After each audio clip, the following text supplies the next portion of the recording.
Hi everybody, welcome back to my channel. My name is Tori and this is Holy City Mystic. Thank you for being here. Today we're going to talk about another apex of your yod in a sign.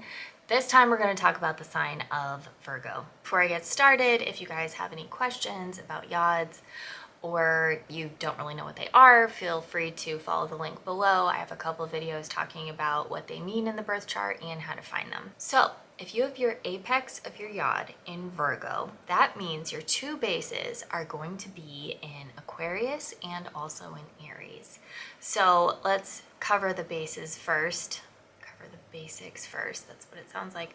Let's cover the bases. So first one, Aquarius. Thinking outside the box, thinking on a wider realm. It's an air sign. It's very intellectual. The modern ruler is Uranus, so unexpected, oddball. So my son, he has a lot of Aquarius in his chart, and he comes up with some of the most creative, interesting things that I don't think anybody ever taught him. They're just coming out of his head. Then you have Aries at the other base, and Aries is ruled by Mars. It is the starting gun of the zodiac. It's like, okay, ready, set, go.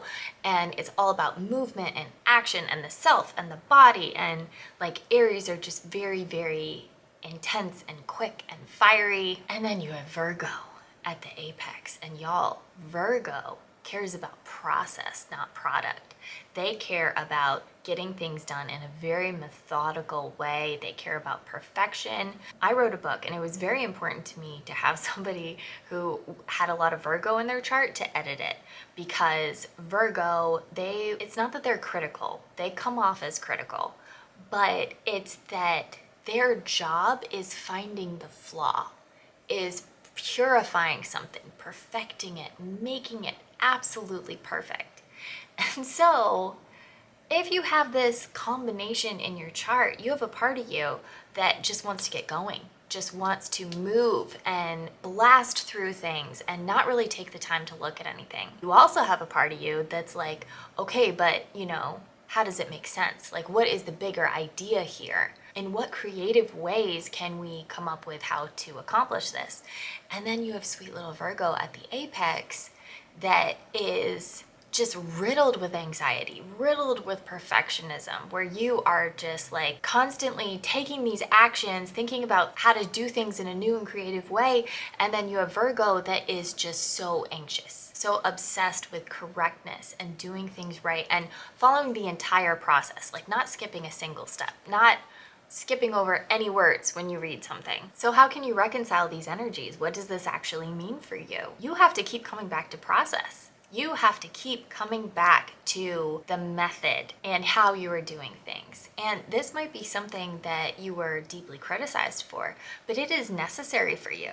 And honoring that part of yourself is so important. Having things color-coded, having things in a particular order, being able to walk inside your closet and feel absolutely at peace because everything is exactly where it goes, is a lesson that you have to keep learning over and over and over again. All right, so let's stick with the closet example.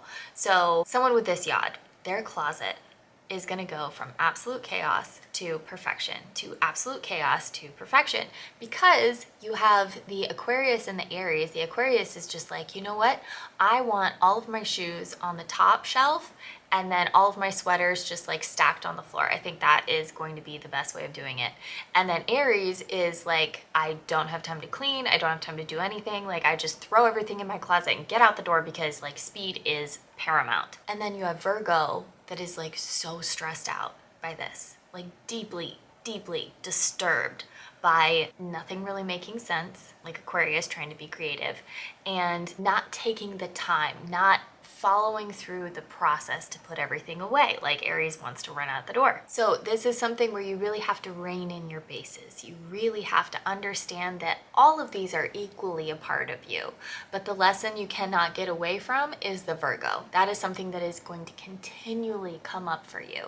And this might be as simple as having a really deep ADHD that has never been diagnosed. And it's you need that chaos reined in. You need everything to be perfectly in its place and everything exactly how it needs to be. But your creativity and your speed are just not making that possible. And so it's learning those lessons, learning that way of reconciling all this within yourself to allow to ease your own anxiety by focusing on the method, focusing on the process versus the product. If you have this in your chart, I am very interested to hear how it's going. I am loving reading all the comments where people are talking about their own yods in their own lives and how that is going for them. Thank you guys so much for being here, and I look forward to talking to you soon.